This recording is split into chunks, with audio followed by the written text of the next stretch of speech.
Whoever you are, accustomed to a crazier, or combating a carnivorous cacoethes.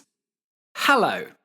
Whether we're listening to public speakers or podcasts, or engaged in heated moral debates with complete strangers in pubs, we've got to be willing to at least entertain the other person's point of view and be ready to change our minds when new evidence or a compelling case is presented to us.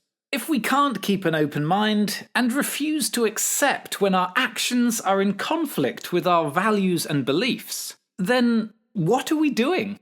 Why waste our time listening to other people? I'm not ashamed to admit that back in 2019, I was compelled to change my mind and my entire lifestyle quite dramatically. Back then, I discovered myself at the sharp end of my own moral judgment, and have been reassessing my relationship with animals ever since. So today, I'd like to look at the arguments that made me go vegan in the first place. What do I consider the best reasons to be plant-based in 2025? And, with some trepidation, how I continue to call myself vegan even though my job involves systematically eradicating wild animals. I fully accept that I may come under scrutiny from both sides of the divide with this one, but perhaps that's a good thing. If I'm upsetting everyone, then maybe I'm onto something.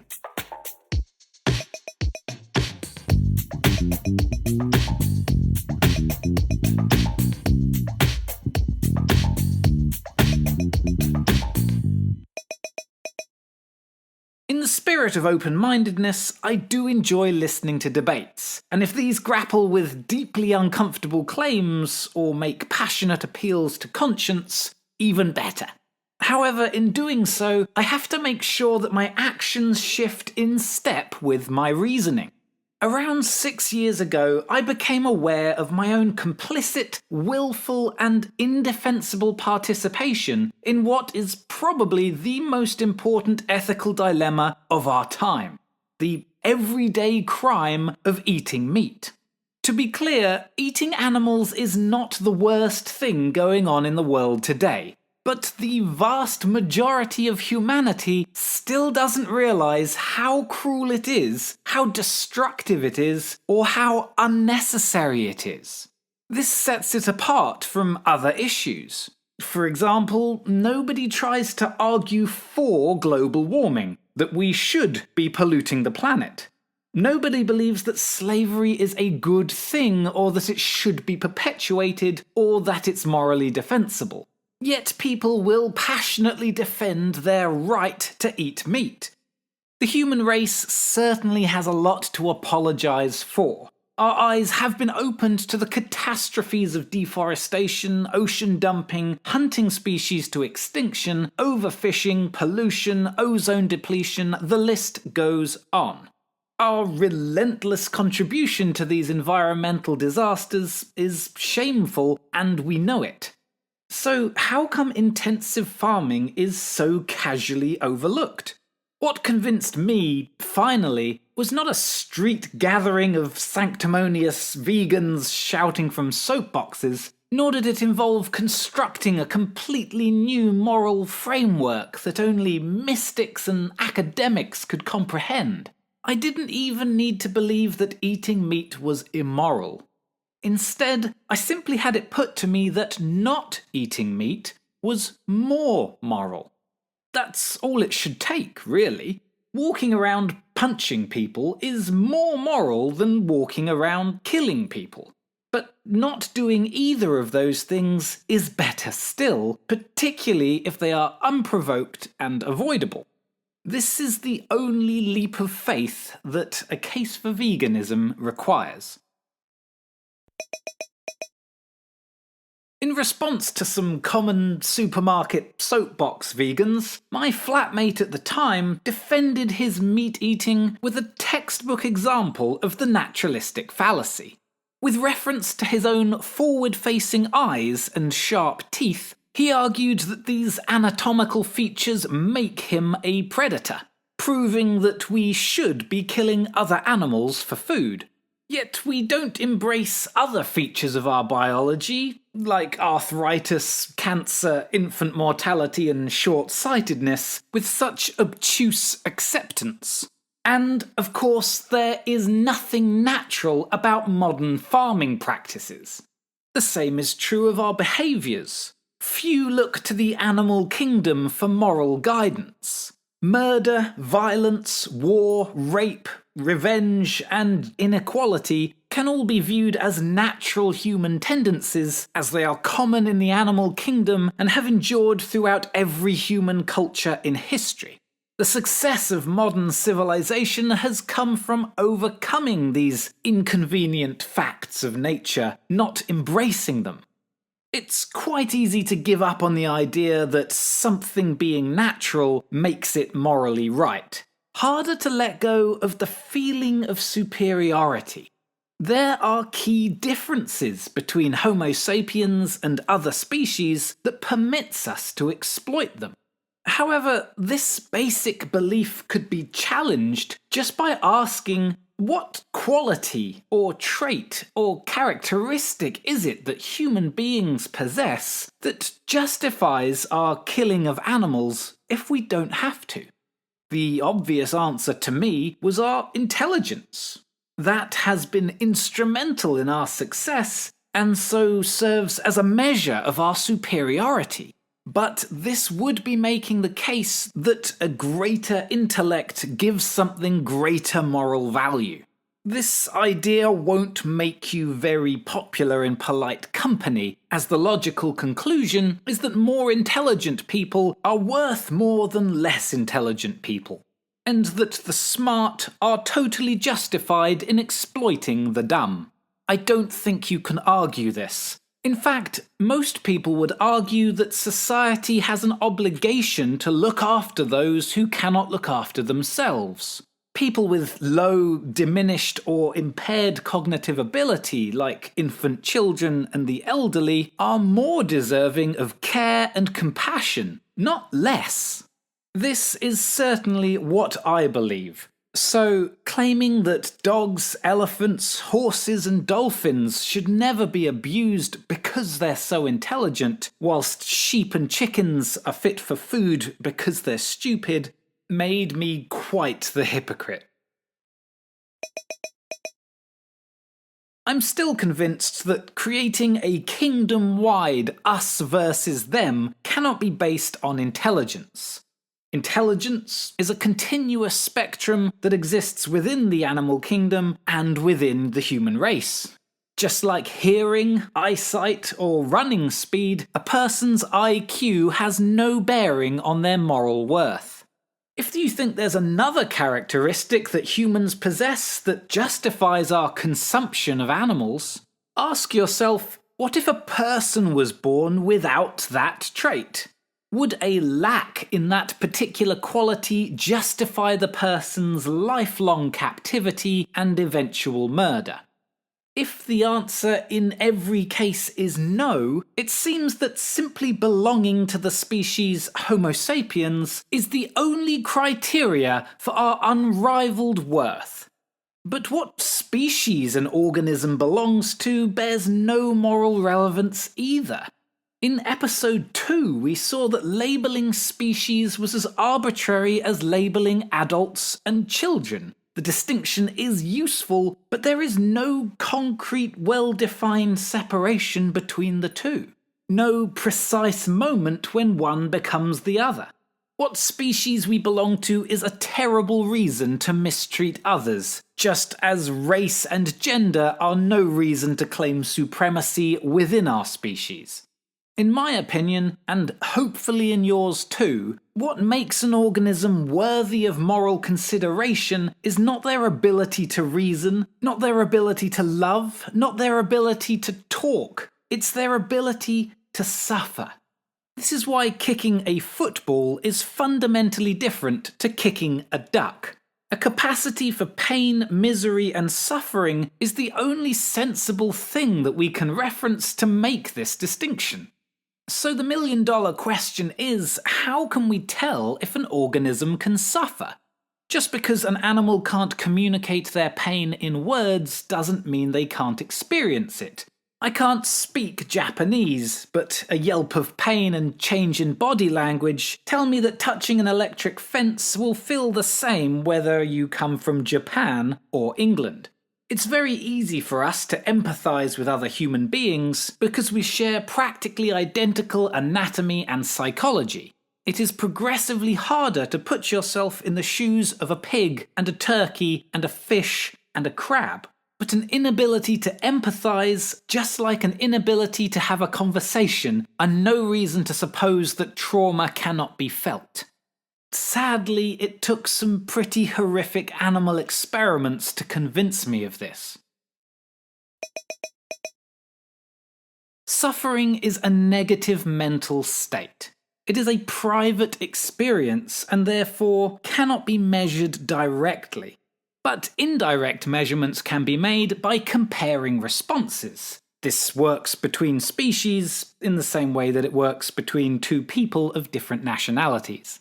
Scientists can, and have, and still do, infer pain perception in animals by comparing their reactions to harmful stimuli. You can bolster any case that an animal is suffering by witnessing its vocalizations, change in temperament, and eventual withdrawal. This is certainly true of all mammals ever tested, including those we keep as pets and livestock. Areas of the brain reserved for processing pain and distress are conserved in all mammals. This means that brain imaging techniques can be used to infer physiological suffering in creatures as primitive as rats and rabbits. Other anatomical indicators include higher heart rates and blood pressure, as well as the release of stress hormones like adrenaline and cortisol. These systems have been conserved in all mammals, birds, and even fish, and are triggered by similar painful stimuli. Deliberately inflicting wounds on distantly related creatures often provokes analogous responses. For example, an animal with a broken leg who preferentially uses its other limbs and turns the site of injury away from interactions with others is likely suffering. These behaviours have even been seen in some invertebrates like octopus and lobsters. What's even more remarkable is that some functionality can be restored to an injured limb when you give the animal painkillers. The same painkillers that you would prescribe a human. Mammals, birds, and many fish have all been known to forsake a reward if it means passing through a harmful environment. Learning to avoid electrified objects, and forsaking an opportunity to mate if it lies beyond scalding water, have been demonstrated by a variety of land and sea creatures. Only a capacity to suffer makes sense of this. All of these horrific experiments and so many more leave us with no reason to doubt the sensation of pain in creatures as diverse as birds, fish, crustaceans, and all forms of domestic livestock. And as we saw last episode, there is no reason to think that human beings possess the greatest capacity for suffering in all of nature. Why would being hung upside down and having your throat cut be any less awful for a pig than a human? Why would having your infant confiscated hours after birth be any more traumatic for a person than a cow? And if a human being were to be born who had the same capacity for pain as a pig and the same emotional depth as a cow, would that justify their abuse and exploitation? I suspect not. I think it's fair to say what turned me vegan in the first place were these moral arguments that we've been discussing. But what keeps me vegan today are also the environmental impacts of our dietary choices. These are not informed by our intuitions of what is right and wrong, instead they come pouring out of the data. For example, if we add up all of the farmland in the world, all of the crops, fields, and pastures combined, we see that 83% of our farmland is dedicated to animals. That's 26% of Earth's entire ice-free land surface. Yet, when we look at diets worldwide, we find that less than 20% of the calories that the human race consume come from animal products. So animal agriculture is a terrible waste of our land, but it's also a terrible waste of our food. This is because 78% of all the vegetable crops that humanity grows are fed to livestock. It's certainly true that growing vegetable crops does kill a lot of animals. A vegan diet requires that crops be grown and harvested, which often entails the use of pesticides and the odd rodent getting minced up in farm machinery. This seems unavoidable and likely snuffs out more individual lives than all the livestock sent to slaughter. For this reason, and others, I don't claim to be personally against animal death. That strikes me as an impossible standard. Instead, it's the unnecessary cruelty and exploitation of animals that I personally take issue with. But even if you were completely against all avoidable animal fatalities, a vegan diet is still the best way to achieve that, as so much of our vegetable crops are grown to be fed to livestock, with less than 20% being consumed by humans directly. Again, we're turning 78% of our food and 83% of our farmland into just 17% of our calories. In fact, if the world all suddenly went vegan tomorrow, we would have 92 billion mouths less to feed, and we could reforest 3/4 of our farmland. That's around 3 billion hectares, whilst still feeding every human being on the planet. We would have more food, not less, and less crop deaths, not more. We talked a lot about climate change in episode 33, and how the food sector was responsible for around 1/3 of all greenhouse gas emissions. Even if we cut out all fossil fuel emissions overnight, domestic animal emissions are enough to exceed the 1.5 degree global warming limit on their own. As things stand, around 15 to 18% of all greenhouse gas emissions come from animal farming. This is more than every form of human transport combined, and makes the meat industry a leading cause of climate change and environmental damage at every scale from local to global. It's not that reducing our reliance on fossil fuels isn't important, it really is. But there's very little an individual can do about fossil fuel use.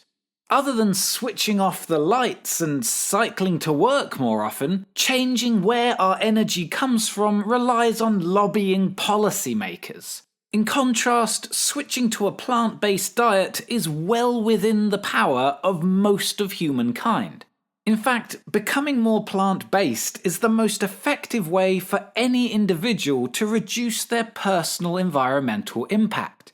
Despite this, a 2021 survey conducted in 10 countries, including the US, UK and France, found that people rated reducing their meat consumption 18th out of 19 measures proposed to preserve the environment.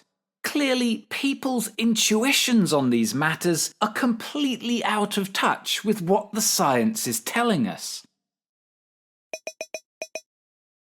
Whilst the burning of fossil fuels still represents the greatest source of human greenhouse gas emissions, the meat industry doesn't just affect climate change. It also contributes to land degradation, including soil acidification and water eutrophication, which the burning of fossil fuels generally doesn't. Exploiting animals for their bodily products also has a massive contribution to global water shortages. This is because every quarter-pounder beef burger requires between 1,600 and 1,900 litres to produce. It also takes roughly 628 litres of water to produce 1 litre of cow's milk. For comparison, a litre of oat milk or soy milk require just 48 and 28 litres of water respectively.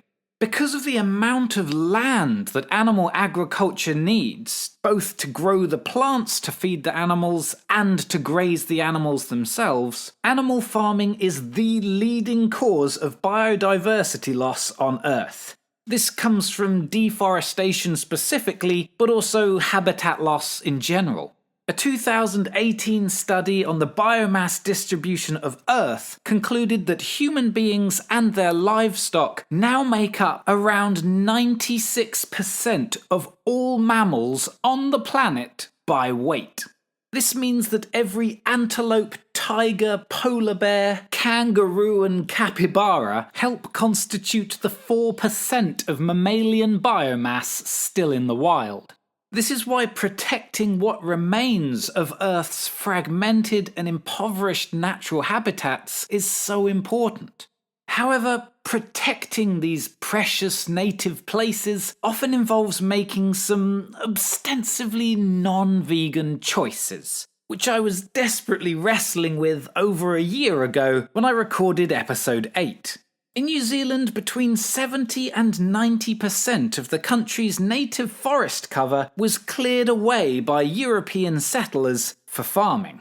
This has resulted in a devastating loss of habitat, degradation of the land, and significant decline in New Zealand's unique biodiversity. On top of this, what's left of New Zealand's forests is now overrun by invasive pests. This includes predators like stoats, weasels and cats who prey on the bird life, grazers like rabbits and deer who stop the forest from regenerating, and generalists like possums and rats who outcompete everything. The best chance of survival for critically endangered native species relies on eradicating these harmful invaders. Poisoning, trapping, and shooting animals, even in defense of an ecosystem, doesn't sound very vegan. And maybe it isn't. But my personal justification relies on something I hope we can all agree on, that not all killing is morally equal. The law holds, and few would disagree, that murdering someone for fun is worse than killing someone in self-defense or by accident in a car crash. So although the effect is the same, a dead body, we attribute different moral weights and levels of criminality to these three different actions. If you were in a hot air balloon with someone and you pushed them out of the basket because you enjoyed the sight of them falling to the ground, we would regard you differently than if you had to push them out to gain altitude to avoid a mountain. In that situation, death was going to take one or both of you. So your decision, while regrettable, was justified. The analogy can be continued with the hot air balloon representing New Zealand's native wildlife. This hot air balloon is currently on a collision course with a man-made mountain, and what's weighing the whole thing down is all the invasive species that we have loaded in the basket. Clearing the mountain will involve shedding this weight. And while I, a vegan and animal rights advocate, hate to do it, there doesn't seem to be any other option, considering the time pressure and the fact that so many of New Zealand's species don't exist anywhere else in the world. The rabbits, weasels, and possums have to go. If I'm right about this, and I could be wrong, I would much rather someone came to me for advice on biosecurity issues than a recreational hunter who kills for fun.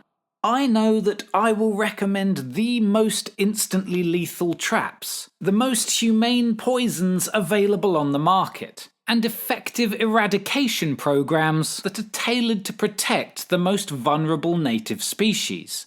And what's more, in every case, I hate killing animals. That's why I'm glad it's me doing my job and not someone more callous. It may be true that for social reasons, a human life is more valuable than an animal's life. But this doesn't mean that an animal's life has no value, and that we can use them however we want. This doesn't change if they're bred for food or an invasive species.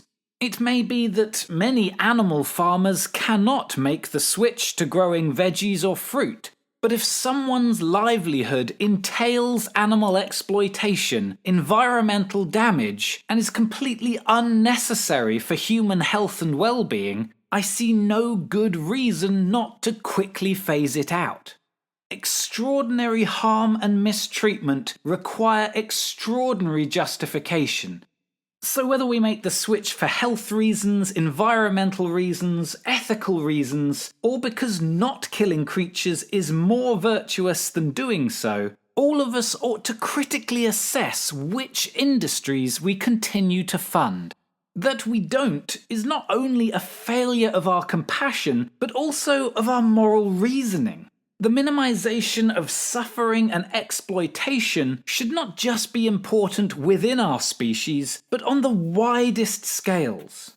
Empathy for other sentient creatures is not just a logical extension of human kindness, it should be the absolute foundation of our moral reasoning, despite how inconvenient this realization can be.